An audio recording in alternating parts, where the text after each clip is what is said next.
la conséquence, ce n'est pas un péché, mais la conséquence, elle nous fait faire des gestes et des attitudes qui sont contraires à la foi. Et ça a pris 3 ans avant qu'il soit débarrassé des conséquences. Il dit, je l'ai fait chaque fois. Il dit, là, je suis vraiment... Mais lui, il était maître, là. Et le père Verlaine, lui, il dit, il est allé loin dans l'hindouisme, là. Il dit, une seule séance de yoga, tu n'en as pas fait encore, là. Tu es allé t'informer. Une seule séance d'information dans le yoga, pour le yoga, là, pour la pratique du yoga, fait déjà un dommage dans l'esprit. On n'a pas besoin de se dire, là, ben là, comment ça se fait que j'ai fait ça? Quand on ne le sait pas, puis quand on se remet dans la grâce, bien, tout est grâce. La grâce, c'est que quelqu'un me l'a dit, mais prenez la précaution d'aller voir le prêtre, puis de remettre ça au sacrement du pardon. Et là, l'Esprit Saint va prendre en charge tous ces mouvements qui auraient pu briser quelque chose dans votre être. Bon, maintenant, est-ce qu'on est décidé à prendre notre grabat? Celui qui nous le dit est porteur de vie.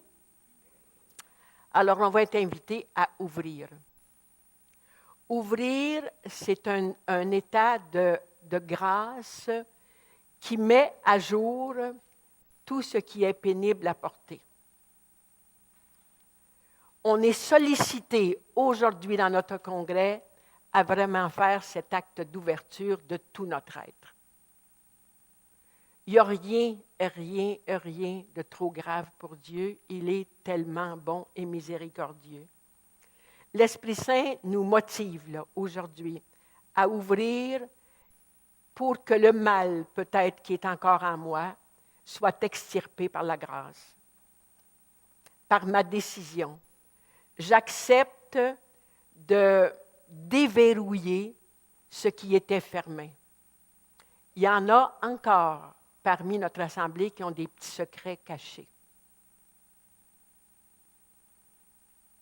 Enlever la pierre qui bloque l'entrée. Ouvrir, c'est le contraire de se replier. Ouvrir, ça donne la force de porter notre grabat et de marcher. Ouvrons la porte et entrons jamais seuls avec le Christ qui est notre lumière et notre vie, notre salut. Il a donné sa vie pour cela, pour que je devienne libre et heureux. Alors, on va remettre nos clés. Les petites clés, là, on a des petites clés, là, mais ça, j'en parlerai pas. C'est pas nécessaire que je dise ça, c'est pas grave. On va remettre toutes nos clés. Puis, Seigneur, fais ce que tu veux. Je te donne carte libre.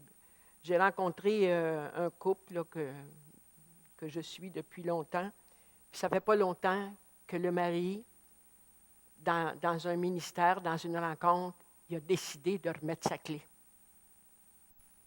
Puis il a dit devant son épouse, « C'est toi que j'ai choisi, c'est toi que j'aime, mais tu es la seule, à part, t'es la seule personne à qui je veux dire que je t'ai trompé. » Puis il a dit, c'est déjà confessé, c'est déjà pardonné, mais c'était fermé dans mon cœur. J'avais peur. Mais comme là, je suis accompagnée, ça a été tellement beau, là. Ils se sont pris dans les bras l'un de l'autre, puis ont dit, quelle joie que la vérité de nos êtres. La petite clé, là, il l'a remis dans les... Puis, devant quelqu'un d'autre, devant un témoin. Et ça a fait la paix puis un jaillissement de grâce extraordinaire. C'est pas bien de faire ça. Mais c'est bien plus grave de garder le mal en soi aussi longtemps que d'essayer d'ouvrir. Lui, il a vraiment décidé de porter son grabat et de marcher. Et c'est un couple très heureux. Mais on dirait que le bon Dieu avait tout organisé, l'heure, le temps, le moment spécial de la grâce pour l'accueil. Aucune révolte, aucune culpabilité, tout est remis en Dieu. C'est beau ça, hein? Le Seigneur dit, si quelqu'un m'ouvre, j'entrerai. Apocalypse 3, 20. Le Seigneur ne forcera jamais la porte. Il attend. Je l'aime, le Seigneur, dans ça, là. Il est à côté de moi, là. Puis il attend poliment, en Seigneur, que j'ouvre. Il attend poliment. Le Seigneur attend poliment. Ne trouvez pas ça beau? Il ne nous force pas.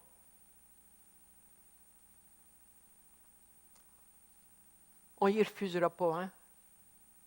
Sortez vos clés, là, puis remettez-lui aujourd'hui, là. Toutes, au complet. Sinon, on va demeurer replié, orgueilleux, impatient, suffisant, jaloux, agressif, attaché à notre volonté puis attaché à nos idées, à nos habitudes. Je ne sais pas qu'est-ce qu'elle va dire, je ne sais pas qu'est-ce qu'elle va penser, ce n'est pas de tes affaires. Ce qui t'appartient, soit c'est d'être vrai, d'être bon et d'avoir dans le cœur, avec l'Esprit Saint, le bon moment de cette vérité et pour remettre tes clés. Souvent, là, on interprète comment l'autre va réagir. On prend des affaires qui ne nous appartiennent pas. Vraiment, là. Alors, frères et sœurs, on va s'appuyer sur la grâce de Dieu. On va désirer, vouloir ouvrir, porter notre grabat. La petite rechute n'est pas grave. On va se relever. Toujours avec la grâce. Je vais faire un pas à ma mesure, à moi. Le Seigneur me connaît. Tiens, toi, il va dire, là, prends ce rythme-là, ça te convient. Toi, tu peux aller vite, tu es capable. Prends ton rythme. Toi, suis-moi. Regarde comment je vais te conduire. Chacun va prendre son grabat et va marcher au rythme et au pas de Dieu, mais avec l'Esprit Saint. Vous l'avez prié un petit peu depuis le matin, là? Pour vrai? Toute la vérité? Parce que l'Esprit Saint, c'est un Dieu secret, mais un Dieu qui veut toujours nous guider puis nous conduire. C'est un Dieu intérieur. Je l'aime, l'Esprit Saint. Vous autres? Moi, j'avais appris une prière par cœur, hein, je la disais, je ne sais pas combien de fois, vous la connaissez, la prière du cardinal Mercier, là. Ô Esprit Saint, âme de mon âme, je t'adore, éclaire-moi, dirige-moi. Ça marchait, ça partait tout seul, tu te réveilles la nuit, hop, ça part. Tu n'as pas besoin jamais tu as besoin de poser sur stop. Jamais, toujours à on. Ça part tout seul. L'Esprit Saint, il me supplie d'être avec lui et de me laisser guider par lui. C'est un esprit de lumière, c'est un esprit de vérité, c'est un esprit de joie, c'est un esprit d'amour, c'est un esprit de paix. Mais, il y a un petit mais. Il agit avec ma collaboration. Il agit sous une forme parfois inattendue si je collabore. J'aurai une guérison, j'aurai une grâce d'accueil dans une situation difficile, j'aurai une grâce de louange et de bénédiction à un moment où c'est ça que ça me prend. L'Esprit Saint va diriger l'intérieur de mon être pour que je puisse agir de la bonne façon au bon moment. On a souvent des surprises, on a souvent des annonces déplorables, mais comment je réagis? Jésus est au cœur de notre trajet avec l'Esprit Saint. Puis le Père surveille tout ça parce que lui, il me garde dans sa main. C'est lui, et avec lui, et par lui, et en lui que nous cheminons dans le Christ Jésus. Dans Saint Jean, on dit qu'il est le chemin. Donc, il faut que je marche, là. C'est mon chemin. Il est la vérité, puis il est la vie aussi. Jésus, dans ma vie, c'est celui qui est mon compagnon. C'est celui qui me fait penser aussi de vivre et d'être avec l'Esprit Saint. C'est celui qui va me faire regarder et donner mon histoire pour que je puisse être libéré et guéri. Vous savez, le Verbe fait chair, il s'est fait porteur de vie pour que tous les hommes puissent un jour devenir porteurs de l'Esprit Saint. En nous, par lui et par adoption, avec le Christ, devenons de vrais fils et de vraies filles de Dieu.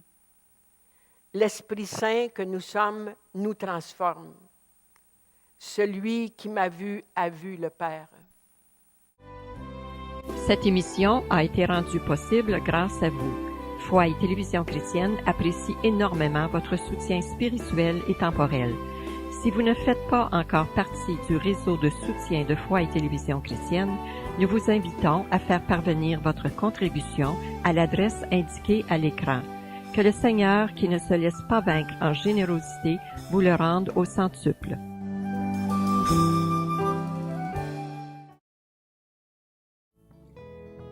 L'empreinte de l'Esprit Saint dans la vie du chrétien.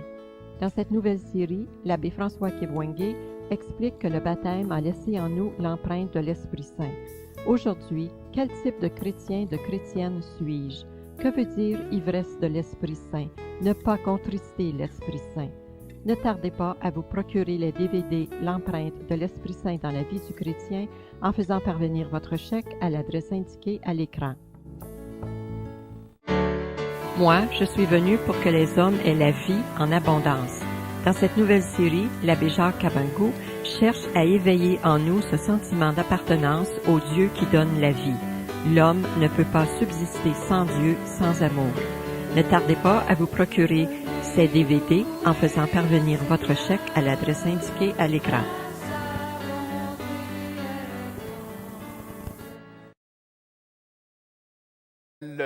L'évangile de l'Esprit, le livre de l'Esprit, parce qu'il en parle beaucoup dans ces livres-là.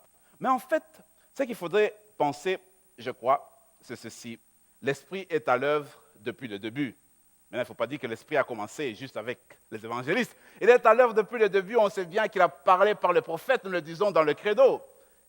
Et l'Esprit était là même à la création, nous dit le livre de la Genèse au chapitre 1. Quand Dieu a commencé à créer, il n'y avait rien. Il y avait le souffle de Dieu qui planait. C'est dit dans le premier verset même de la Genèse. Alors, vous vous rappelez, il y a deux récits de la création. Il y a un récit qui est au chapitre 1 de la Genèse et un deuxième récit qui est au chapitre 2. Au chapitre 1, c'est le récit de la création qui présente l'homme comme étant créé, l'homme et la femme comme étant créés à l'image de Dieu.